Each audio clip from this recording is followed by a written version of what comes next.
ओम उमा महेश्वराय नमः। आप सभी का हमारे YouTube चैनल पर हार्दिक स्वागत है। आज सावन मास के दूसरे मंगलवार पर आइए सुने मंगला गौरी व्रत कथा। ईश्वर बोले, हे सनत कुमार, अब मैं अत्युत्तम भौम व्रत का वर्णन करूंगा, जिसके अनुष्ठान करने मात्र से वैधव्य नहीं होता। विवाह होने के पश्चात 5 वर्षों तक ये व्रत करना चाहिए। इसका नाम मंगला गौरी व्रत है। ये पापों का नाश करने वाला है। विवाह के पश्चात प्रथम सावन शुक्ल पक्ष में पहले मंगलवार को ये व्रत आरंभ करना चाहिए। केले के खंभों से सुशोभित एक पुष्प मंडल बनाना चाहिए और उसे अनेक प्रकार के फलों तथा रेशमी वस्त्रों से सजाना चाहिए। उस मंडप में अपने सामर्थ्य के अनुसार देवी की सुवर्णमयी अथवा अन्य धातु की बनी प्रतिमा स्थापित करनी चाहिए। उस प्रतिमा को 16 उपचारों से, 16 दुर्वा दलों से, 16 चावलों से तथा 16 चने की दालों से मंगला गौरी नामक देवी की पूजा करनी चाहिए और 16 बत्तियों से 16 दीपक जलाने चाहिए। दही तथा भात का नैवेद्य भक्तिपूर्वक अर्पित करना चाहिए। देवी के पास ही पत्थर का सील तथा लोढ़ा स्थापित करना चाहिए। 5 वर्ष तक इस प्रकार से करने के पश्चात उद्यापन करना चाहिए। माता को वायन प्रदान करना चाहिए, जिसकी विधि आप सुनिए।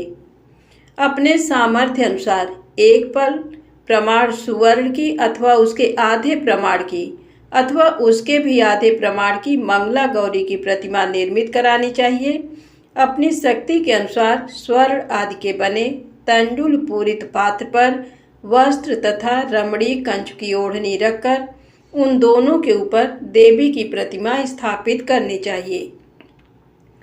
पास में चांदी से निर्मित सिल तथा लोढ़ा रखकर माता को वायन प्रदान करना चाहिए। इसके बाद 16 सुवासिनियों को प्रयत्न पूर्वक भोजन कराना चाहिए। हे विप्र, इस विधि से व्रत करने पर 7 जन्मों तक सौभाग्य बना रहता है और पुत्र पौत्र आदि के साथ संपदा विद्यमान रहती है। सनत कुमार बोले, हे प्रभु, सर्वप्रथम इस व्रत को किसने किया था और किसको इसका फल प्राप्त हुआ? हे शंभो, जिस तरह से मुझे इसके प्रति निष्ठा हो जाए, कृपा करके वैसे ही बताइए। ईश्वर बोले, हे सनत कुमार, पूर्व काल में कुरु देश में श्रुतकीर्ति नामक एक विद्वान, कीर्तिशाली, शत्रुओं का नाश करने वाला, 64 कलाओं का ज्ञाता तथा धनुर्विद्या में कुशल राजा हुआ था। पुत्र के अतिरिक्त अन्य सभी शुभ चीजें उस राजा के पास थी। अतः वह राजा संतान के विषय में अत्यंत चिंतित हुआ और जब ध्यान पूर्वक देवी की आराधना करने लगा, तब उसकी कठोर तपस्या से देवी प्रसन्न हो गईं और उससे ये वचन बोली, हे सुब्रत, वर मांगो।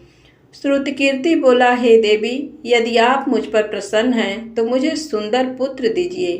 हे देवी, आपकी कृपा से अन्य किसी भी वस्तु का अभाव नहीं है। उसका ये वचन सुनकर पवित्र मुस्कान वाली देवी ने कहा, हे राजन, तुमने अत्यंत दुर्लभ वर मांगा है, फिर भी कृपावश मैं तुम्हें अवश्य दूंगी। किंतु हे राजेंद्र, सुनिए, यदि परम गुणी पुत्र चाहते हो तो वह केवल 16 वर्ष तक जीवित रहेगा, और यदि रूप तथा विद्या से विहीन पुत्र चाहते हो तो दीर्घजीवी होगा। देवी का ये वचन सुनकर राजा चिंतित हो उठा और पुनः अपनी पत्नी से परामर्श करके उसने गुणवान तथा सभी शुभ लक्षणों से संपन्न 16 वर्ष की आयु वाला पुत्र मांगा। तब देवी ने भक्ति संपन्न राजा से कहा, हे नृपनंदन, मेरे मंदिर के द्वार पर आम का वृक्ष है, उसका एक फल लाकर मेरी आज्ञा से अपनी भार्या को उसे भक्षण करने हेतु प्रदान करो, जिससे वह शीघ्र ही गर्भ धारण करेगी, इसमें संदेह नहीं है। प्रसन्न होकर राजा ने वैसा ही किया और उसकी पत्नी ने गर्भ धारण कर लिया। 10वें महीने में उसने देव तुल्य सुंदर पुत्र को जन्म दिया।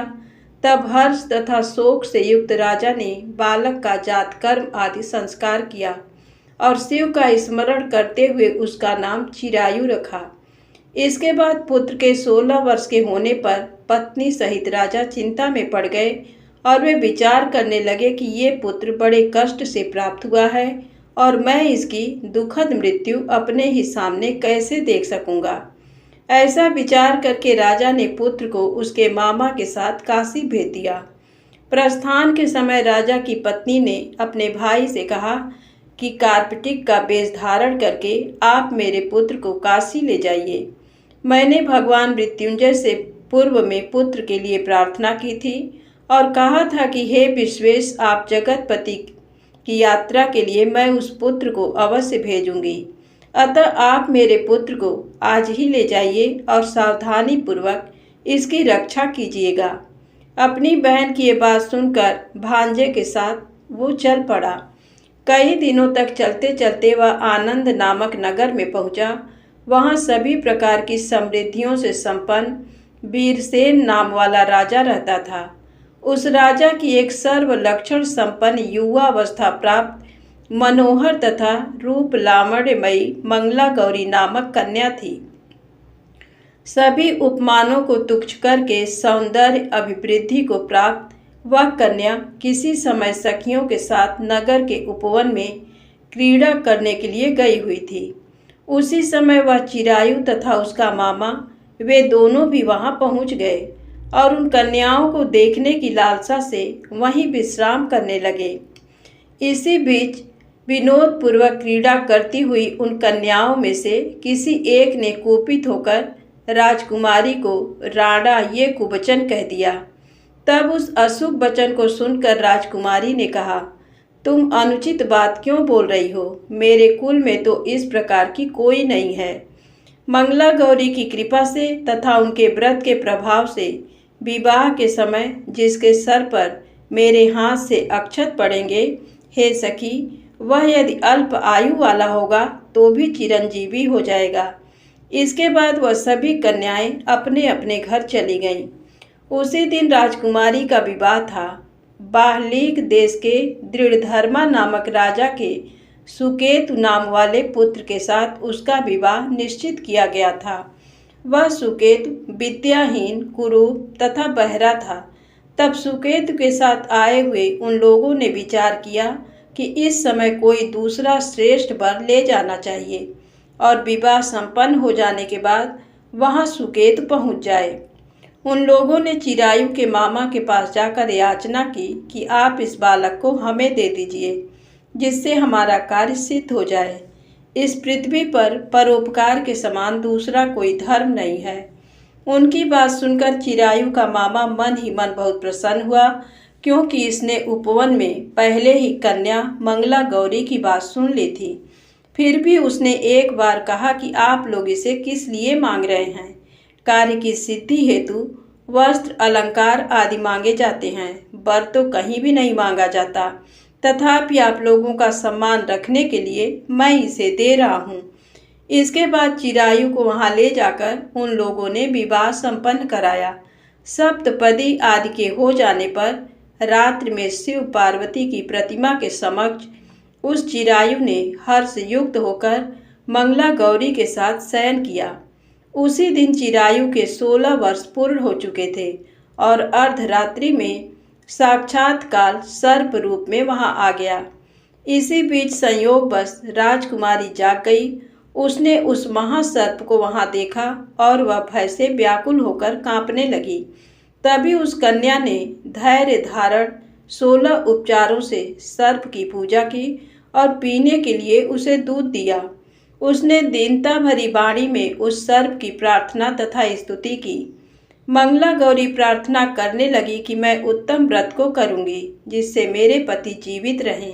ये जिस तरह से चिरकाल तक जीवित रहें, आप वैसा कीजिए। इतने में सर्प वहां स्थित एक कमंडल में प्रवेश कर गया और उस मंगला गौरी ने अपनी कंचुकी से उस कमंडल का मुंह बांध दिया। इसी बीच उसका पति अंगड़ाई लेकर जाग गया और अपनी पत्नी से बोला, हे प्रिय, मुझे भूख लगी है। तब वह अपनी माता के पास जाकर खीर, लड्डू आदि ले आई और उसके द्वारा दिए भोज्य पदार्थ को उसने प्रसन्न मन होकर खाया। भोजन के पश्चात हाथ धोते समय उसके हाथ से अंगूठी गिर पड़ी। तांबूल खाकर वह पुनः सो गया। इसके बाद मंगला गौरी कमंडल को फेंकने के लिए जाने लगी। विधि की कैसी गति है कि उस कमंडल में से बाहर की ओर जगमग करती हुई हार कांति को देखकर वह आश्चर्यचकित हो गई। घट में स्थित उस हार को उसने अपने कंठ में धारण कर लिया। इसके बाद कुछ रात शेष रहते ही चिरायु का मामा आकर उसे ले गया। इसके बाद वर पक्ष के लोग सुकेतु को वहां ले आए। उसे देख मंगला गौरी ने कहा कि ये मेरा पति नहीं है। तब उन सभी ने उससे कहा, हे सुबे, तुम ये क्या बोल रही हो? यहाँ तुम्हारा कोई परिचायक हो तो उसे हम लोगों को बताओ। मंगला गौरी बोली, जिसने रात्रि में 9 रत्नों से बनी अंगूठी दी है, उसकी अंगुली में इसे डालकर परिचायक निशानी देख लें। मेरे पति ने रात्रि में मुझे जो हार दिया था उसके रत्नों का समुदाय कैसा है, इस बात को ये बताएं। ये तो कोई अन्य ही है। इसके अतिरिक्त रात्रि में आम सींचते समय उनका पैर कुमकुम से लिप्त हो गया था। वह मेरी जांघ पर अब भी विद्यमान है। उसे आप लोग शीघ्र देख लें। साथ ही रात में परस्पर भाषण तथा भोजन आदि जो कुछ किया गया था उसे भी ये बता दें, तब ये निश्चय ही मेरे पति हैं। इस प्रकार उसका वचन सुनकर सभी ठीक है कहने लगे, किंतु जब एक भी बात न मिली तब सभी ने सुकेतु को उसका पति होने से निषिद्ध कर दिया और वर पक्ष वाले जिस तरह से आए थे उसी तरह से चले गए। उसके बाद अपने वंश को बढ़ाने वाले महान यश से संपन्न तथा परम मनस्वी मंगला गौरी के पिता ने अन्न पान आदि का सत्र चलाया। उन्होंने वर पक्ष का वृत्तांत कानों कान सुन लिया कि स्वरूप से कुरूप होने के कारण लोगों के द्वारा किसी अन्य को वर के रूप में आदर पूर्वक लाया गया था। तब उन्होंने अपनी कन्या को पर्दे के भीतर बिठा दिया। उसके बाद 1 वर्ष बीतने पर यात्रा करके चिरायु अपने मामा के साथ ये देखने आया कि विवाह के बाद वहाँ क्या हुआ। तब उसे गवाक्ष के भीतर से देखकर वह मंगला गौरी अत्यंत प्रसन्न हुई और माता पिता से बोली कि मेरे पति आ गए हैं। राजा ने अपने सुहित जनों को बुलाकर पूर्व में कहे गए सभी परिचायकों को निशानी को देखकर मंद मुस्कान वाली अपनी कन्या चिरायु को सौंप दी। राजा ने शिष्ट जनों को साथ लेकर विवाह का उत्सव कराया। इसके बाद राजा वीरसेन ने वस्त्र आभूषण आदि सेना घोड़े रथ और अन्य भी बहुत सी सामग्रियां देकर उन्हें विदा किया। उसके बाद कुल को आनंदित करने वाला वह चिरायु पत्नी तथा मामा को साथ लेकर सेना के साथ अपने नगर पहुंचा। लोगों के मुख से उसे आया हुआ सुनकर उसके माता पिता को विश्वास नहीं हुआ। उन्होंने सोचा कि प्रारब्ध अन्यथा कैसे हो सकता है। इतने में वह अपने माता पिता के पास आ गया और स्नेह से परिपूर्ण वह चिरायु भक्तिपूर्वक उनके चरणों में गिर पड़ा। तब अपने पुत्र का मस्तक सूंघ कर उन दोनों ने परम आनंद प्राप्त किया।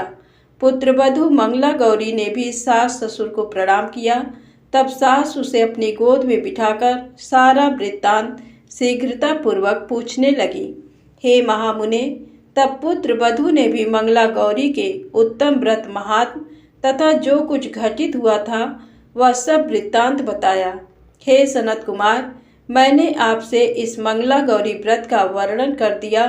जो कोई भी इसका श्रवण करता है अथवा जो इसे कहता है उसके सभी मनोरथ पूर्ण हो जाते हैं, इसमें संदेह नहीं है।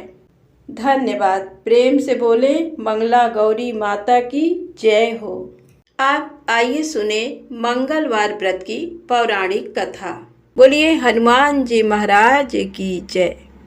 व्यास जी ने कहा, एक बार नैमिषारण्य तीर्थ में 80,000 मुनि एकत्र होकर पुराणों के ज्ञाता श्री सूत जी से पूछने लगे, हे महामुने, आपने हमें अनेक पुराणों की कथाएं सुनाई हैं।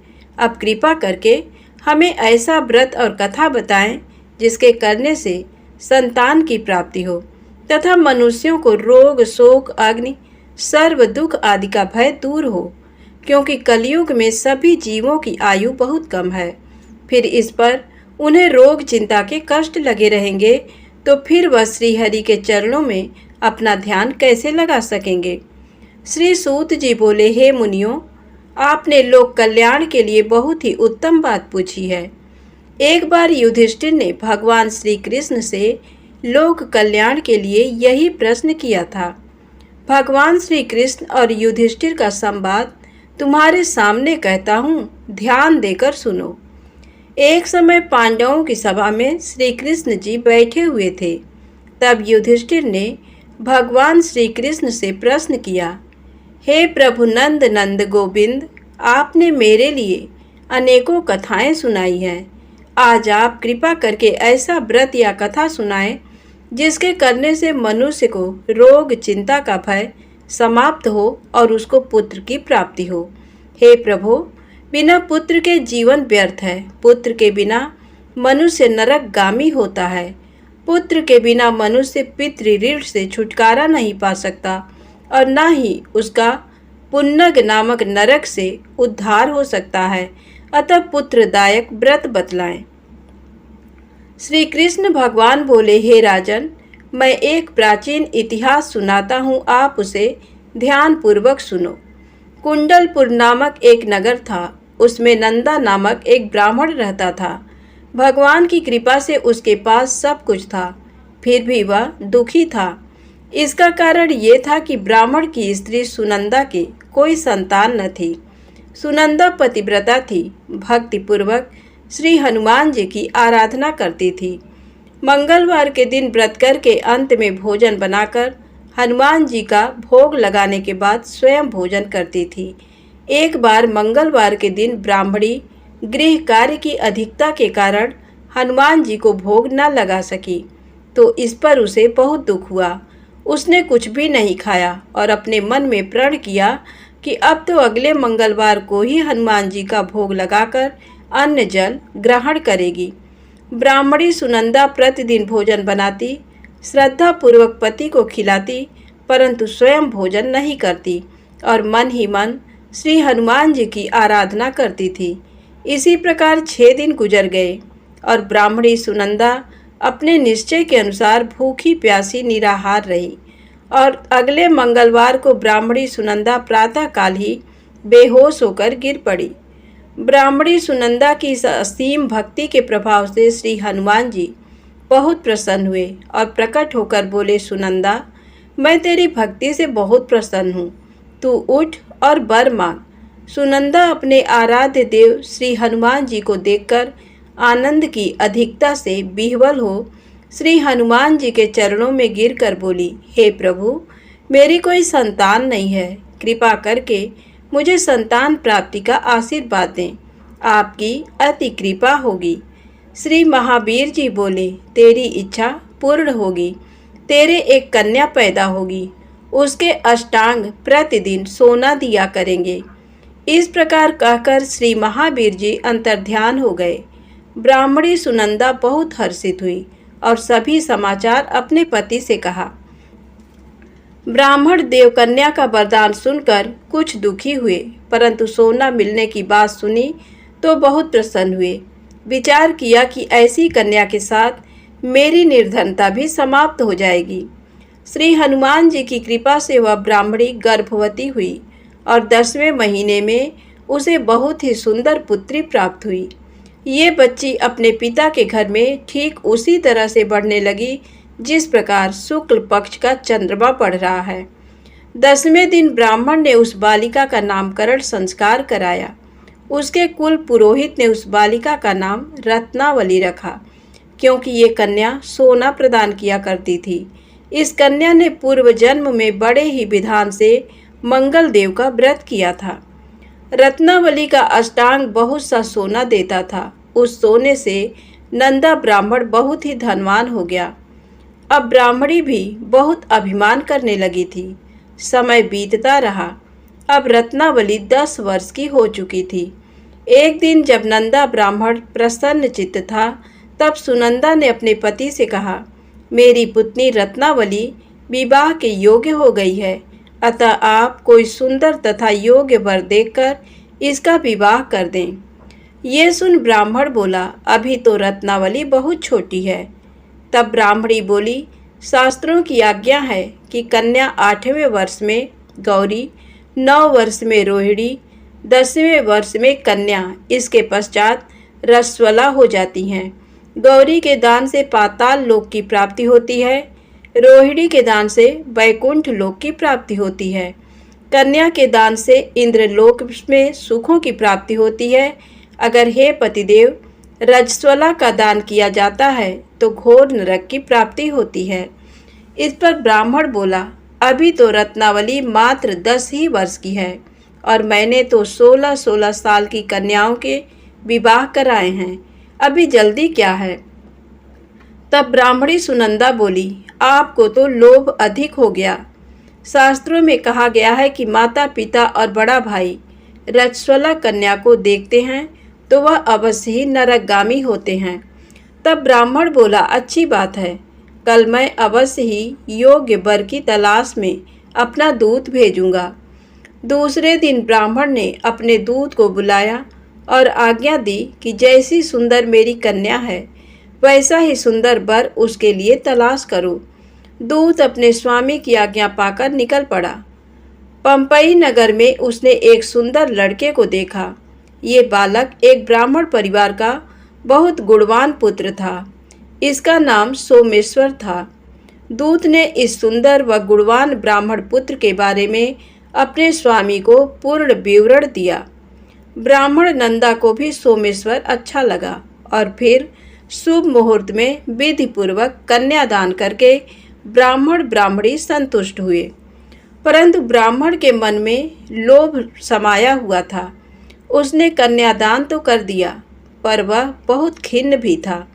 उसने विचार किया कि रत्नावली तो अब चली जाएगी और मुझे इससे जो सोना मिलता था वह अब नहीं मिलेगा। मेरे पास जो धन था कुछ तो इसके विवाह में खर्च हो गया और जो शेष बचा है वह भी कुछ दिनों पश्चात समाप्त हो जाएगा। मैंने तो इसका विवाह करके बहुत बड़ी भूल कर दी है। अब कोई ऐसा उपाय हो कि रत्नावली मेरे घर में ही बनी रहे, अपनी ससुराल ना जाए। लोभ रूपी राक्षस ब्राह्मण के मस्तिष्क पर छाता जा रहा था। रात भर अपनी सैया पर बेचैनी से करवटें बदलते बदलते उसने एक बहुत ही क्रूर निर्णय लिया। उसने विचार किया कि जब रत्नावली को लेकर उसका पति सोमेश्वर अपने घर के लिए जाएगा तो वह मार्ग में छिपकर सोमेश्वर का वध कर देगा और अपनी लड़की को अपने घर ले आएगा, जिससे नियमित रूप से उसे सोना भी मिलता रहेगा और समाज का कोई मनुष्य उसे दोष भी नहीं दे सकेगा। प्रातः काल हुआ तो नंदा और सुनंदा ने अपने जमाई तथा लड़की को बहुत सारा धन देकर विदा किया। सोमेश्वर अपनी पत्नी रत्नावली को लेकर ससुराल से अपने घर की तरफ चल दिया। ब्राह्मण नंदा महालोभ के वशीभूत हो अपनी मति खो चुका था। पाप पुण्य को उसे विचार ही न रहा। अपने भयानक व क्रूर निर्णय को कार्य रूप देने के लिए उसने अपने दूत को मार्ग में अपने जमाई का वध करने के लिए भेज दिया था, ताकि रत्नावली से प्राप्त होने वाला सोना उसे हमेशा मिलता रहे और वो कभी निर्धन ना हो। ब्राह्मण के दूत ने अपने स्वामी की आज्ञा का पालन करते हुए उसके जमाई सोमेश्वर का मार्ग में ही वध कर दिया। समाचार पाकर ब्राह्मण नंदा मार्ग में पहुंचा और रुदन करती अपनी पुत्री रत्नावली से बोला, हे पुत्री, मार्ग में लुटेरों ने तेरे पति का वध कर दिया है। भगवान की इच्छा के आगे किसी का कोई बस नहीं चलता है। अब तू घर चल, वहाँ पर ही रहकर शेष जीवन व्यतीत करना। जो भाग्य में लिखा है वही होगा। अपने पति की अकाल मृत्यु से रत्नावली बहुत दुखी हुई। करुण क्रंदन व रुदन करते हुए अपने पिता से बोली, हे पिताजी, इस संसार में जिस स्त्री का पति नहीं है उसका जीना व्यर्थ है। मैं अपने पति के साथ ही अपने शरीर को जला दूंगी और सती होकर अपने इस जन्म को, माता पिता के नाम को तथा सास ससुर के यश को सार्थक करूंगी। ब्राह्मण नंदा अपनी पुत्री रत्नावली के वचनों को सुनकर बहुत दुखी हुआ। विचार करने लगा, मैंने व्यर्थ ही जमाई वध का पाप अपने सिर लिया। रत्नावली तो उसके पीछे अपने प्राण तक देने को तैयार है। मेरा तो दोनों तरफ से मरण हो गया। धन तो अब मिलेगा नहीं। जमाई बद के पाप के फलस्वरूप यम यातना भी भुगतनी पड़ेगी। ये सोचकर वह बहुत खिन्न हुआ। सोमेश्वर की चिता बनाई गई। रत्नावली सती होने की इच्छा से अपने पति का सिर अपनी गोद में रखकर चिता में बैठ गई। जैसे ही सोमेश्वर की चिता को अग्नि लगाई गई, वैसे ही प्रसन्न हो मंगल देव वहाँ प्रकट हुए और बोले, हे रत्नावली, मैं तेरी पति भक्ति से बहुत प्रसन्न हूँ, तू वर मांग। रत्नावली ने अपने पति का जीवन दान मांगा। तब मंगल देव बोले, रत्नावली, तेरा पति अजर अमर है, ये महाविद्वान भी होगा और इसके अतिरिक्त तेरी जो इच्छा हो वर मांग। तब रत्नावली बोली, हे ग्रहों के स्वामी, यदि आप मुझ पर प्रसन्न हैं तो मुझे ये वरदान दीजिए कि जो भी मनुष्य मंगलवार के दिन प्रातःकाल लाल पुष्प लाल चंदन से पूजा करके आपका स्मरण करे, उसको रोग व्याधि ना हो, स्वजनों का कभी वियोग ना हो, सर्प अग्नि तथा शत्रुओं का भय ना रहे। जो स्त्री मंगलवार का व्रत करे वह कभी विधवा ना हो। मंगल देव तथास्तु कहकर अंतर्ध्यान हो गए। सोमेश्वर मंगल देव की कृपा से जीवित हो उठा। रत्नावली अपने पति को पुनः प्राप्त कर बहुत प्रसन्न हुई और मंगल देव का व्रत प्रत्येक मंगलवार को करके व्रतराज और मंगल देव की कृपा से इस लोक में सुख ऐश्वर्य को भोगते हुए अंत में अपने पति के साथ स्वर्ग लोक को गई। प्रेम से बोले हनुमान जी महाराज की जय हो। दोस्तों, वीडियो पसंद आए तो कृपया मेरे चैनल को लाइक सब्सक्राइब अवश्य करें। जय माता दी, जय भोलेनाथ।